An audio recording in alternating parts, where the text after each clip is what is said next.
Der Westen hat ja schwere Sanktionen gegen Russland verhängt wegen des Aggressionskriegs gegen die Ukraine.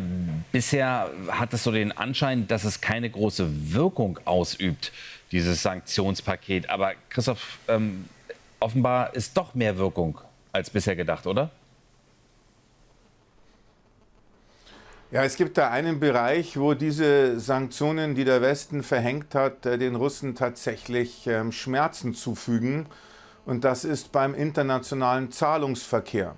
Und zwar geht es da um die sogenannten Sekundärsanktionen der USA. Das sind die Sanktionen, die verhängt werden gegenüber Banken, die mit den Russen Geschäfte machen. Und vor allem im Bereich China ist das für Russland schmerzhaft, weil einige chinesische Banken größte Bedenken haben, größten Respekt haben vor diesen Sekundärsanktionen, geradezu Angst haben und eben nicht mehr den Zahlungsverkehr abwickeln wollen. Das heißt, die Russen kriegen nur noch Schwergeld für die Dinge, die sie nach China verkaufen, wie zum Beispiel Rohstoffe, und sie können nur sehr schwer für das bezahlen, was sie importieren, wie zum Beispiel Chips.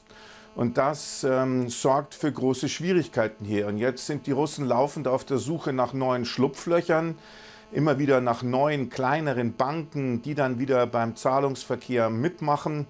Und dann passiert es immer wieder, dass diese Banken dann auch nach gewisser Zeit nicht mehr bereit sind zu kooperieren. Und so geht es also immer weiter, dieses Spielchen nach neuen, die Suche nach neuen Schlupflöchern. Und jetzt haben die Russen hier noch eines gemacht, um den Zahlungsverkehr wieder zu forcieren. Sie legalisieren und liberalisieren den Kryptomarkt. Und das ist jetzt eine neue Gesetzesinitiative und man versucht dann eben über Kryptowährungen diese Engpässe zu meistern. So sieht das momentan aus. Also die Sanktionen wirken.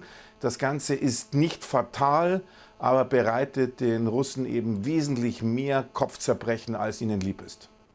Christoph, danke für diese aktuellen Informationen aus Moskau.